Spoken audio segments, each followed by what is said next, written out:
इतिहास के पन्नों में एक ऐसे शासक का नाम दर्ज है जो दुनिया का पहला तानाशाह था। उसने अहंकार के साथ दावा किया था, मैं जीवन देता हूँ और मैं ही मृत्यु का कारण बनता हूँ। उसने बेबीलोन शहर में एक विशाल मीनार बनाकर अल्लाह को चुनौती देने का दुस्साहस दिखाया।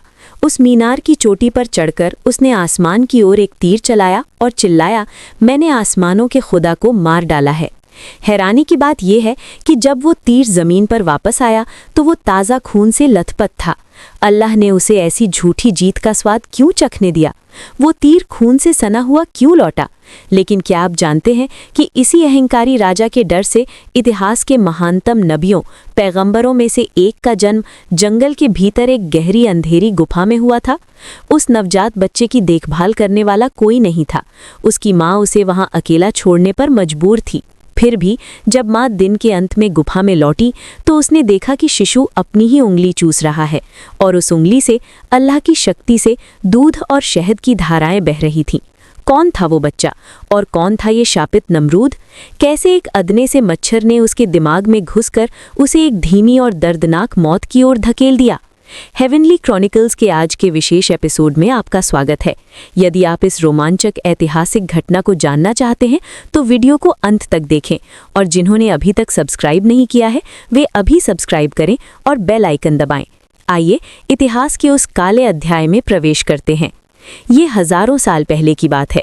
पैगंबर नूह अलैहिस्सलाम के समय की महान बाढ़ के बाद जब दुनिया फिर से बसने लगी तो लोग शैतान के उकसावे के कारण एक ईश्वर को भूल गए और मूर्ति पूजा में शामिल हो गए। उस समय वर्तमान इराक में बेबीलोन शहर विश्व सभ्यता का केंद्र था और इस क्षेत्र का शासक नमरूद था। पवित्र कुरान में इस राजा का कोई व्यक्तिगत नाम नहीं मिलता है। हालांकि तफसीर इब्न कसीर और कुछ अन्य वृत्तांतों के अनुसार ये राजा नमरूद था। इतिहासकारों के अनुसार नमरूद दुनिया का पहला राजा था जिसने शाही मुकुट या ताज पहना था। उसने लगभग 400 वर्षों तक पूर्ण सत्ता के साथ शासन किया। अपनी संपत्ति, विशाल सेना और अपार शक्ति को देखकर उसने खुद को एक साधारण इंसान समझना बंद कर दिया। उसने रब या पालनहार होने का दावा किया। एक दिन नमरूद ने एक भयानक सपना देखा। उसने देखा कि आकाश के एक कोने में एक तारा उदय हो रहा है। उस तारे की रोशनी इतनी तीव्र थी कि उसने सूरज और चांद की रोशनी को फीका कर दिया। वो डर से कांपता हुआ जाग गया। उसने सपने की व्याख्या करने के लिए उस समय के महान ज्योतिषियों को बुलाया। ज्योतिषियों ने गणना की और कहा, हे महान राजा, जल्द ही आपके राज्य में एक पुत्र का जन्म होगा जो आपके शासन को नष्ट कर देगा। ये सुनकर नमरूद ने फिरौन की तरह ही एक क्रूर आदेश जारी किया। उसने घोषणा की कि आज से बेबीलोन के राज्य में पैदा होने वाले हर पुरुष बच्चे को मार दिया जाएगा। एक क्रूर नरसंहार शुरू हुआ। बेबीलोन की मिट्टी हजारों निर्दोष बच्चों के खून से रंग गई। गर्भवती माताओं पर कड़ी निगरानी रखी गई, लेकिन अल्लाह की योजना को कौन रोक सकता है? इस भीषण स्थिति के बीच अल्लाह के मित्र पैगंबर इब्राहीम अलैहिस्सलाम के आने का समय आ गया। उनके पिता आज़र थे जो नमरूद के दरबार के मुख्य पुजारी और मूर्ति बनाने वाले थे, लेकिन उनकी माँ एक नेक महिला थीं। अल्लाह की अनंत शक्ति से जब इब्राहीम अलैहिस्सलाम अपनी माँ के गर्भ में थे तो ये बाहर से बिल्कुल भी दिखाई नहीं देता था। नमरूद के सैनिकों ने कई बार तलाशी ली, लेकिन उन्हें गर्भावस्था का कोई लक्षण नहीं मिला। ये अल्लाह का पहला चमत्कार था। जैसे जैसे प्रसव का समय नज़दीक आया, इब्राहीम की माँ डर से बेचैन हो गई। उन्होंने सोचा कि अगर उसने घर पर जन्म दिया तो नमरूद के जासूस बच्चे के रोने की आवाज़ सुन लेंगे और उसे मार डालेंगे। इसलिए वो रात के सन्नाटे में शहर से निकल गईं और एक दूर पहाड़ की एक गुप्त गुफा में शरण ली। उस एकांत गुफा में बिना किसी दाई या सहायक के अल्लाह की दया से पैगंबर इब्राहीम अलैहिस्सलाम का जन्म हुआ। माँ ने स्नेह से अपने बच्चे को गले लगाया, लेकिन एक पल बाद ही उसका दिल कांप उठा। वो इस शिशु को यहाँ छोड़ नहीं सकती थी और ना ही उसे अपने साथ शहर ले जा सकती थी। परिस्थितियों से मजबूर होकर माँ ने एक कठिन फैसला लिया। उसने शिशु को कपड़े में एक टुकड़े में लपेटा और उसे उस अंधेरी गुफा में अकेला छोड़ दिया। अल्लाह पर भरोसा करते हुए उसने कहा, ए अल्लाह, मैं इसे तेरे हवाले छोड़ती हूँ। फिर उसने गुफा के मुंह को एक बड़े पत्थर से बंद कर दिया और शहर लौट आई। तफसीर इब्न कसीर और क़ससुल अनबिया के ऐतिहासिक वृत्तांतों में कहा जाता है कि जब माँ कुछ दिनों बाद डरते हुए गुफा में लौटी तो उन्होंने सोचा कि बच्चा भूख से मर गया होगा या जंगली जानवरों ने खा लिया होगा। लेकिन जैसे ही उन्होंने गुफा से पत्थर हटाया, उन्होंने एक अविश्वसनीय दृश्य देखा। उन्होंने शिशु इब्राहिम को जीवित और स्वस्थ देखा, जो अपनी उंगलियां चूस रहा था। और अद्भुत बात यह थी कि वो एक साधारण बच्चे की तरह अपनी उंगलियां नहीं चूस रहा था। अल्लाह सर्वशक्तिमान ने उसकी उंगलियों के भीतर ही उसके पोषण का प्रबंध कर दिया था। ऐसा वर्णन है कि जब वो अपना अंगूठा चूसता था तो दूध निकलता था, तर्जनी उंगली से शहद निकलता था और अन्य उंगलियों से मक्खन और अन्य पौष्टिक वसा युक्त भोजन बहता था। सुभान अल्लाह! वही अल्लाह जो माँ के स्तनों में दूध डाल सकता है, वही यदि चाहे तो पत्थर की गुफा में भी उंगलियों के पोरों से दूध की धारा बहा सकता है। इब्राहिम की माँ ने उसे अपने सीने से लगा लिया। उसे एहसास हुआ कि ये बच्चा कोई साधारण बच्चा नहीं है, स्वयं अल्लाह उसका रक्षक है। इब्राहिम अलैहिस्सलाम का विकास भी चमत्कारिक था। वो एक दिन में उतना बढ़ते थे जितना साधारण बच्चे एक महीने में बढ़ते हैं।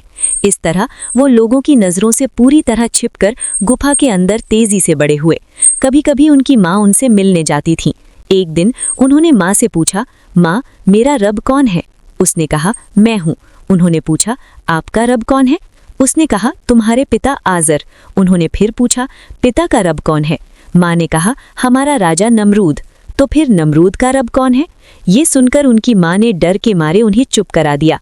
उसे एहसास हुआ कि ये लड़का बड़ा होकर सत्य की खोज करेगा। गुफा की उस अंधेरी दुनिया में अल्लाह की शक्ति से इब्राहिम अलैहिस्सलाम किशोरावस्था में पहुंच गए।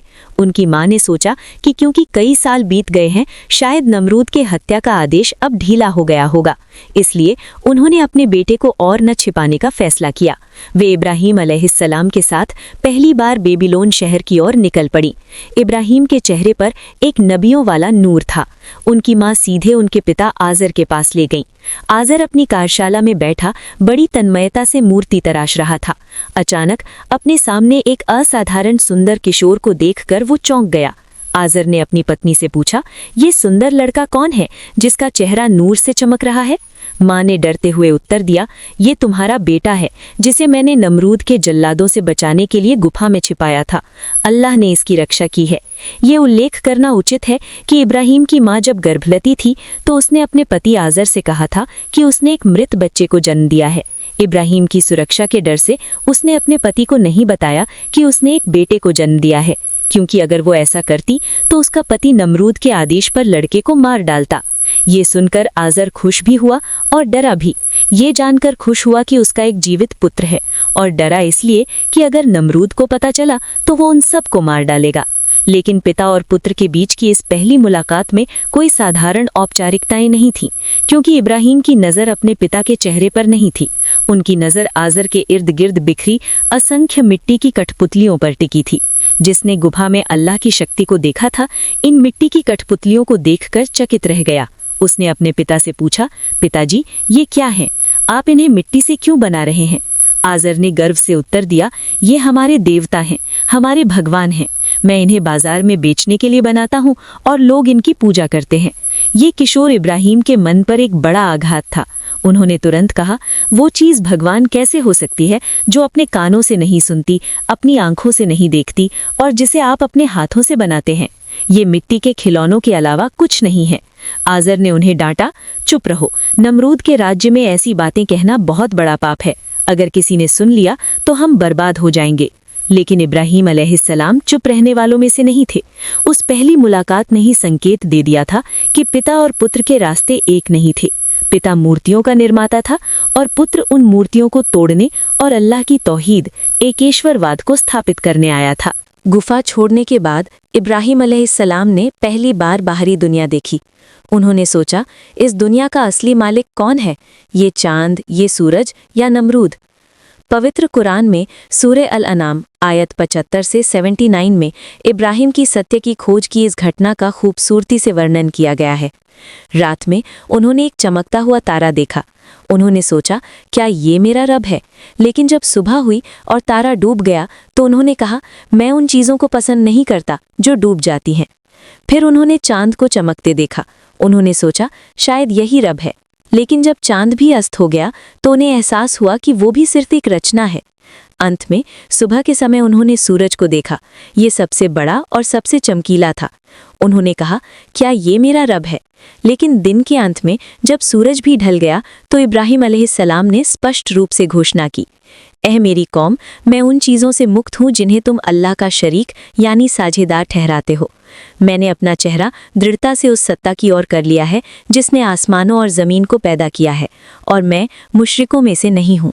इब्राहिम अलैहिस्सलाम बेबीलोन लौटे और अपने पिता और अपनी कौम को सत्य का निमंत्रण देना शुरू किया।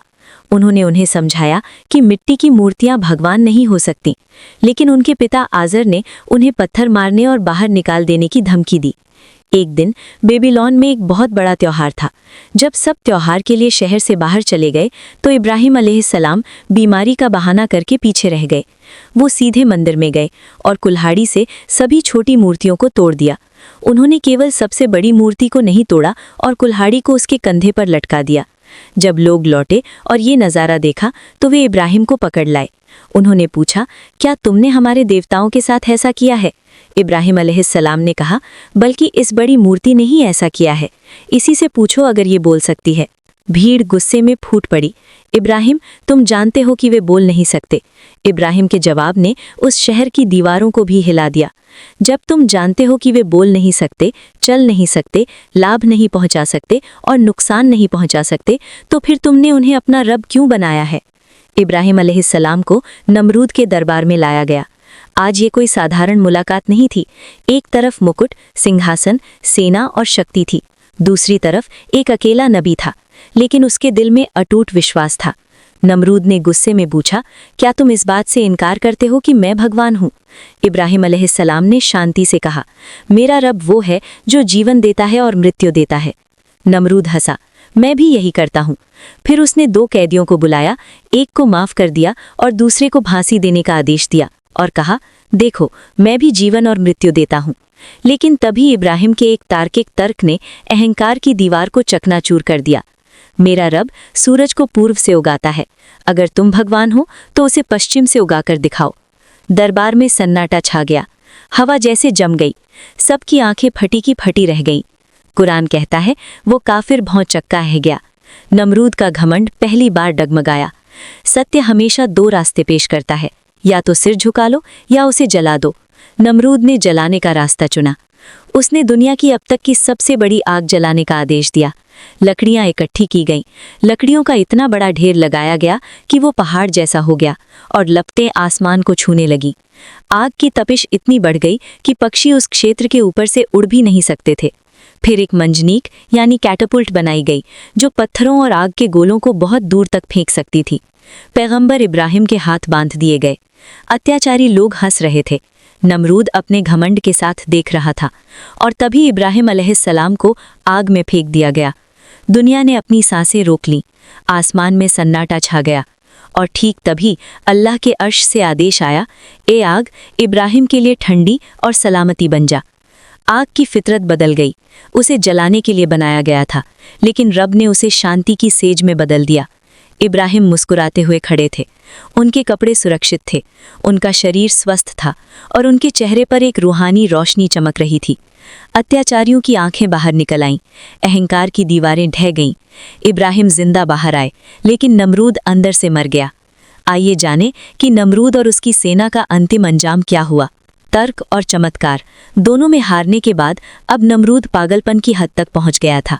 इब्ने कथीर और अन्य इतिहासकारों के वर्णन में उल्लेख है कि नमरूद ने अपने मंत्री हामान को एक विशाल ऊंची मीनार बनाने का आदेश दिया। उसने कहा, मैं इब्राहिम के खुदा को देखने और उसे मारने के लिए आसमान पर चढ़ना चाहता हूँ। हजारों मजदूरों ने एक विशाल मीनार बनाने के लिए दिन रात काम किया। नमरूद उस मीनार की चोटी पर चढ़ा, आसमान की ओर देखा और एक तीर चलाया। अल्लाह ने इस पापी को उसके अपने भ्रम में डूबने देने की इच्छा की। इस्लामी शब्दावली में इसे इस्तिद्राज या लंबी ढील देना कहा जाता है। नमरूद ने जो तीर चलाया था, जब वो वापस नीचे गिरा तो देखा गया कि वो खून से लाल था। कुछ वृत्तांतों का कहना है कि अल्लाह ने आसमान में एक पक्षी को उस तीर की चपेट में आने का प्रबंध किया था। खून से सने तीर को देखकर नमरूद खुशी से झूम उठा। वो चिल्लाया, मैंने आसमानों के इलाह को मार दिया है, अब कोई और नहीं है, मैं ही एकमात्र भगवान हूँ। उसके अनुयायियों ने भी इस झूठी जीत का जश्न मनाया, लेकिन वे नहीं जानते थे कि उनके लिए कैसी अपमानजनक सज़ा इंतज़ार कर रही थी। इब्राहिम अलैहिस्सलाम ने नमरूद को आखिरी बार चेतावनी दी। उन्होंने कहा, अल्लाह से युद्ध मत करो, तुम तबाह हो जाओगे। नमरूद ने मजाक उड़ाया, तुम्हारे रब की फौज कहाँ है? उन्हें बुलाओ, मैं अपनी विशाल सेना के साथ उनका सामना करूंगा। इब्राहिम अलैहिस्सलाम ने कहा, तुम इंतज़ार करो, अल्लाह की फौज आ रही है। नमरूद अपनी करोड़ों की सेना के साथ युद्ध के मैदान में तैयार खड़ा था। अचानक अरबों मच्छर क्षितिज पर काले बादलों की तरह उमड़ आए। अल्लाह ने अपनी रचना के सबसे छोटे जीव मच्छर को पृथ्वी की सबसे शक्तिशाली सेना के विरुद्ध भेज दिया। मच्छर सैनिकों के कवच के बीच की खाली जगह से घुस गए और उनका मांस और खून खा गए। नमरूद की विशाल सेना एक पल में खत्म हो गई। नमरूद डर के मारे अपने महल में भाग गया और दरवाजे बंद कर लिए, लेकिन अल्लाह का हुक्म कुछ और था। अल्लाह के हुक्म से एक टूटे हुए पंख वाला लंगड़ा मच्छर नमरूद के नथुने से उसके दिमाग में घुस गया। जो आदमी भगवान होने का दावा करता था, अब उसके दिमाग में एक मच्छर भिनभिना रहा था। नमरूद तीव्र दर्द से पागल हो गया। उसने अपने नौकरों को आदेश दिया कि वे उसके सिर पर जूतों या हथौड़ों से वार करें। जब तक उस पर वार किया जाता, मच्छर शांत रहता। जरा सोचिए, बेबीलोन का राजा जिसने पूरी दुनिया पर राज किया था, अब अपने ही सिर पर जूते खा रहा था। इतिहासकारों के अनुसार वो इस मच्छर के काटने के साथ 400 साल, कुछ 40 साल कहते हैं, जिंदा रहा और पीड़ा में तड़पता रहा। अंत में एक नौकर के जोरदार प्रहार के कारण उसका सिर फट गया और नमरूद को एक दयनीय मृत्यु मिली। नमरूद चला गया। बेबीलोन की वो विशाल मीनार अब अस्तित्व में नहीं है, लेकिन उसकी कहानी ने हमारे लिए एक बड़ी चेतावनी छोड़ी है। जिस बच्चे को अल्लाह ने गुफा के भीतर उसकी उंगली से दूध पिलाकर जिंदा रखा, वही इब्राहिम अलैहिस्सलाम मुस्लिम कौम के पिता बने। और जिस राजा ने भगवान होने का दावा किया था, उसका पतन एक छोटे से मच्छर के माध्यम से हुआ। नमरूद का जीवन हमें सिखाता है, 1. अहंकार ही पतन की जड़ है। शक्ति या धन केवल अल्लाह द्वारा दी गई परीक्षाएं हैं, वे स्थायी नहीं हैं। 2. अल्लाह की शक्ति के सामने मानवीय तकनीक या सेनाएं मकड़ी के जाले से भी कमज़ोर हैं। 3. यदि आप सत्य के मार्ग पर हैं, भले ही पूरी दुनिया आपके खिलाफ हो जाए, अल्लाह अपने बंदे की रक्षा करता है, जिस तरह उसने इब्राहिम अलैहिस्सलाम को आग से बचाया। किसी ने एक बार इमाम शाफई रहमतुल्लाह अलैह से पूछा था, अल्लाह ने मच्छर जैसा मामूली जीव क्यों बनाया? उन्होंने उत्तर दिया, नमरूद जैसे शक्तिशाली तानाशाहों को ये दिखाने के लिए कि अल्लाह के अजाब के सामने उनकी शक्ति कितनी तुच्छ है। आज के युग में भी जो लोग सत्ता का अहंकार दिखाते हैं, उनके लिए नमरूद का ये अंजाम एक बड़ा सबक है। अल्लाह हम सबको अहंकार से बचाए और हमें ईमान के साथ जीने की तौफीक अता फरमाए। आमीन। प्रिय दर्शकों, नमरूद के इस भयानक अंत पर आपकी क्या राय है? हमें कमेंट में बताएं। अगर आपको वीडियो पसंद आया हो तो इसे लाइक करें और अपने दोस्तों को भी जानने का मौका देने के लिए शेयर करें। इस्लामी इतिहास की ऐसी और भी सच्ची कहानियां जानने के लिए हेवनली क्रॉनिकल्स के साथ बने रहें। मिलते हैं अगले वीडियो में। अस्सलामु अलैकुम वरहमतुल्लाहि वबरकातुहू।